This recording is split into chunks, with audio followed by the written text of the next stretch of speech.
There might be a silver lining to the end of this week's episode of The Wrong Way to Use Healing Magic, because unfortunately, the worst thing that could happen seemingly has happened. And that is the two heroes pretty much dying on the ground, with Usato running in to face off against the Black Knight, who can reflect literally any damage back, and seemingly there's no vulnerabilities. The reason why there might be a silver lining is the vision we saw a couple of weeks back, or 3 or 4 weeks back at this point. We saw them just, what seemed to be them dead on the ground.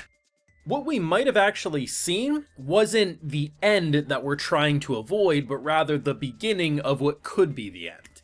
I don't think, based on what we've seen so far, that Usato could have done anything to change that end of the episode. No matter what, they were probably going to get skewered and stabbed and start bleeding out. What I actually think is happening here was that the vision was about letting him know that he does need to focus on them, because had he never gone to rush after them, they would have bled out and died there for sure. What's clearly happening here, at least from my point of view, is that he's rushing him. He will see his greatest fears, he'll probably be petrified, but because he's there, they won't immediately die. He'll start fighting, maybe someone can grab them, retreat, heal them up. There's a lot of ways it could go, but now it seems more like, rather than that being a vision to prevent it from ever happening, it's a vision to know that it would happen and you can save them. And now that he's there, maybe healing magic's going to be the key in order to defeat something that can reflect everything. I don't see any other way, because if light magic or lightning magic or, there's literally no vulnerabilities, healing magic's the only thing that's probably left, so hopefully he can do it. But this is worst case scenario, with a slight silver lining that it feels like there was no way to prevent them from ever getting stabbed anyway, so rather than that being the end of a vision, it actually seems like it was the start, a bit of a warning to get your ass over there before they completely get skewered. I have a full live reaction to this week's episode of The Wrong Way to Use Healing Magic over on my Patreon if you want to see my full uncut thoughts. They're over there if you're interested, alongside all the other episodes.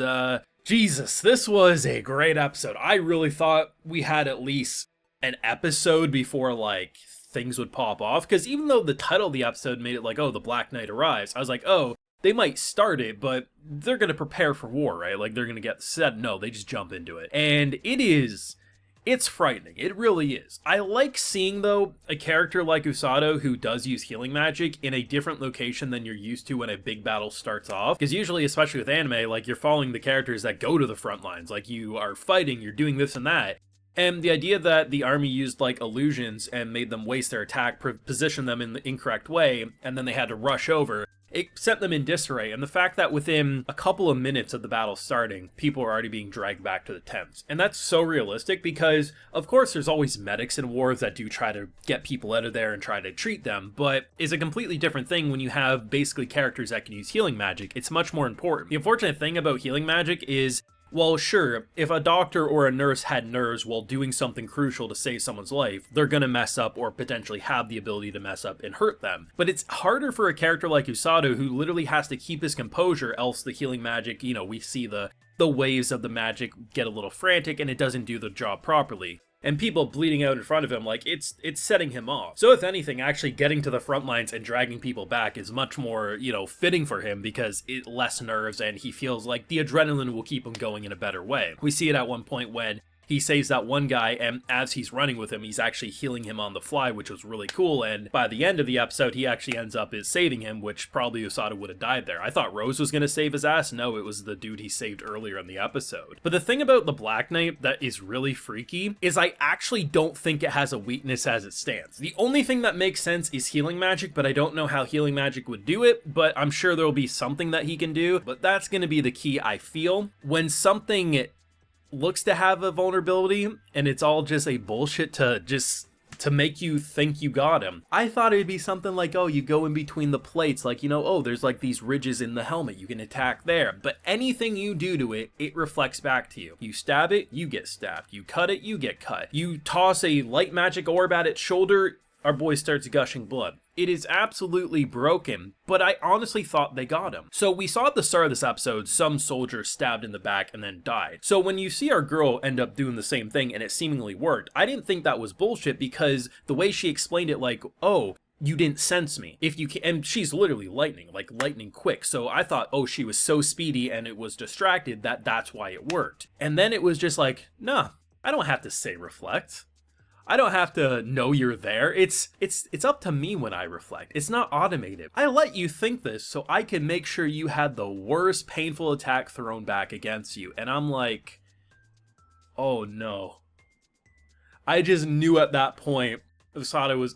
the only thing that was a little surprising about this episode is I thought the episode would end with Usato literally getting there, seeing that same vision take place, and then it would cut. He's still running to get there. It's not good. It really isn't. Healing magic has to be the key in order to defeat this. There has to be a weakness of some point. Otherwise, we'd need a character like Yogiri from my instant death ability to kill this fool. But, you know, something that's like wanting a challenge. When you get to a certain level of brokenness and you like killing, things just must be boring for you, so that's probably why, like, oh, there's kidnappers. That sounds fun. This is a game because what else is going to entertain a psychopath that's this evil, right? But they did such a good job at saying, you knew this was coming. Anyone who is acting like, oh, I didn't think they were gonna get hurt. Bitch, the title says the Black Knight appears, and very quickly the two heroes are going up against something that was proving that damage wasn't capable to be thrown on it. If you didn't expect something similar, if not the exact same vision that has been petrifying our boy, I don't know what to tell you. It was very obvious. The death flags were raised at the start of this episode. Had we not seen that vision in previous episodes,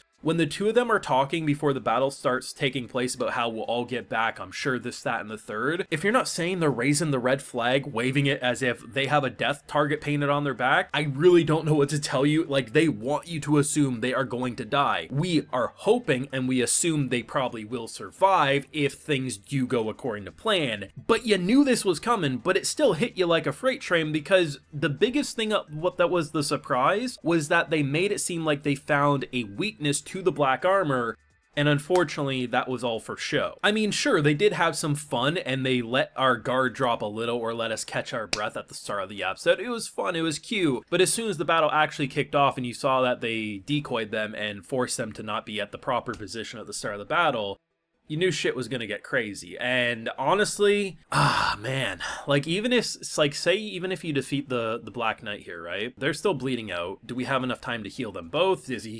This was the thing that I was talking about, I think it was in last video or the video before. Usato, if he has to pick between one or the other, if he only has enough healing magic or time to save one of them, who does he pick? How does he determine who to pick? Please, for the love of God, let Rose jump in so we can save them both. That's the worrying thing.